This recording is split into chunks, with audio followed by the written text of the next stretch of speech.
Halo football lovers, selamat datang di channel Gizzy Football. Punya label pemain, abroad, atau lulusan Akademi Eropa ternyata bukan jaminan segalanya bakal instan dan mudah. Di tengah euforia gelombang naturalisasi, kita sering lupa kalau adaptasi di lapangan hijau itu jauh lebih rumit daripada sekadar mengurus dokumen administrasi. Ada yang datang dengan status bintang, tapi justru meredup saat peluit dibunyikan. Ada juga yang digadang-gadang jadi mesin gol, tapi malah kesulitan sekadar mencari ruang. Tanpa bermaksud mengecilkan perjuangan mereka, faktanya, ada beberapa nama yang performanya sejauh ini masih jauh di bawah ekspektasi. Berikut adalah beberapa pemain diaspora di Super League yang performanya dinilai belum maksimal. Yang pertama ada Cyrus Margono.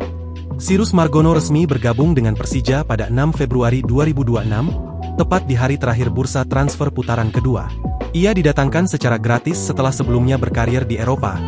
Dalam laga BRI Super League pekan ke-26 itu, Cyrus mencatatkan menit bermain pertamanya, di mana ia tampil penuh sebagai starter. Namun debutnya tak berakhir indah setelah ia kemasukan 3 gol dari tendangan bebas Dendi Sulistiawan dan 2 gol dari Musa Sidibe. Meskipun sempat melakukan 2 penyelamatan penting, secara keseluruhan koordinasi Cyrus dengan lini belakang tampak masih butuh banyak perbaikan. Sebagai kiper yang punya pengalaman di Eropa, ekspektasi Jakmania tentu lebih dari sekadar 2 penyelamatan. Cyrus terlihat masih kesulitan menghadapi intensitas serangan balik lawan yang makin deras di babak kedua, sehingga debutnya kali ini belum bisa dibilang memuaskan. Yang kedua ada Rafael Strijk. Rafael Strijk sempat menjadi langganan timnas Indonesia.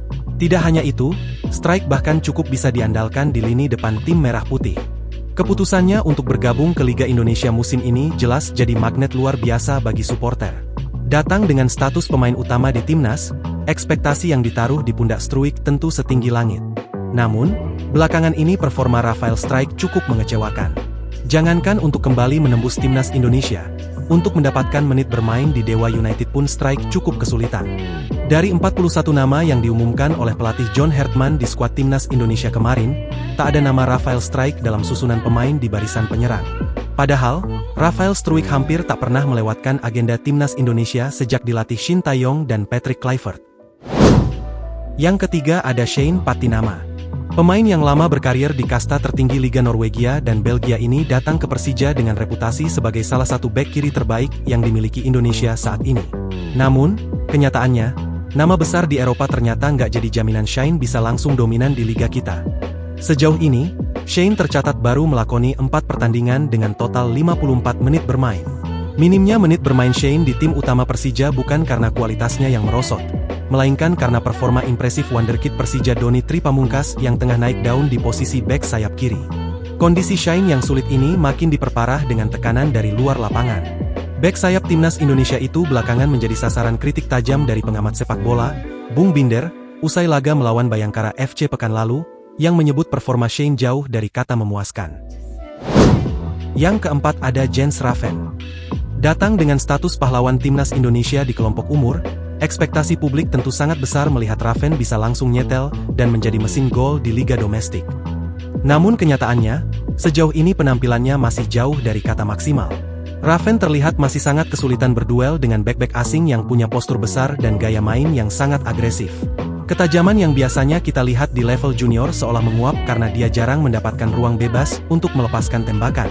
Bahkan, Jens Raven baru tercatat mencetak 1 gol saja dari total 14 kali penampilan musim ini. Hal ini membuat netizen menyayangkan performa Raven tersebut, terlebih dirinya diharapkan bisa jadi tumpuan di lini serang timnas Indonesia di masa depan. Yang kelima ada Mauro Zylstra.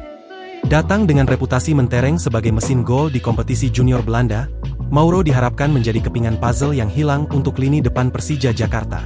Banyak yang mengira dia akan langsung menjadi monster baru di Liga Indonesia. Meski punya postur yang sangat ideal dan teknik dasar yang oke, Mauro terlihat cukup lambat dan kesulitan beradaptasi dengan ritme permainan di sini yang cenderung cepat dan sangat fisik. Dia seringkali terisolasi di lini depan karena jarang mendapatkan suplai bola yang ia inginkan. Dan saat mendapatkan peluang pun, penyelesaian akhirnya tampak sangat terburu-buru. Sejauh ini, Mauro tercatat baru tampil dalam 2 pertandingan saja dan masih belum mampu menyumbangkan 1 gol pun bagi Macan Kemayoran. Ditambah lagi dirinya dilaporkan tengah menderita cedera yang memaksanya harus menepi dari skuad.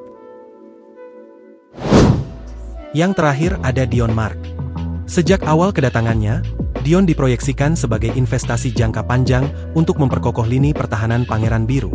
Dengan postur tinggi besar khas bek Eropa, banyak yang berharap dia bisa menjadi tembok kokoh baru di lini pertahanan Maung Bandung. Namun, realita di Persib ternyata nggak semudah itu.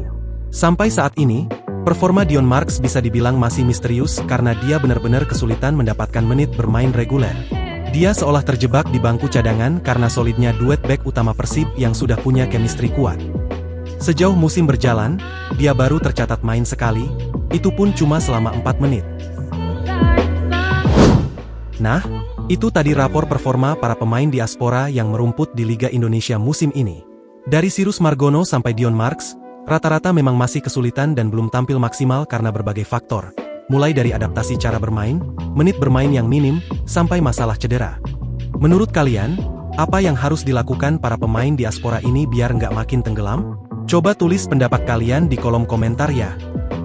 Terima kasih sudah menonton di channel Gizi Football.